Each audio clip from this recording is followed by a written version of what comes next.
Phone এসে আমার বাড়ি ঘটক পাঠাইছে। দুষ্টু একটা ছেলে আমায় পাগল করেছে, সে যে মিষ্টি করে ভালোবাসার পত্র দিয়েছে।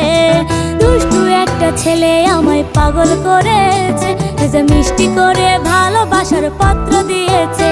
সে যে মোবাইল ফোনে মেসেজ দিয়া ভাব জমাই আছে, আরে মোবাইল ফোনে মেসেজ দিয়া ভাব জমাই আছে। দুষ্টু একটা ছেলে আমায় পাগল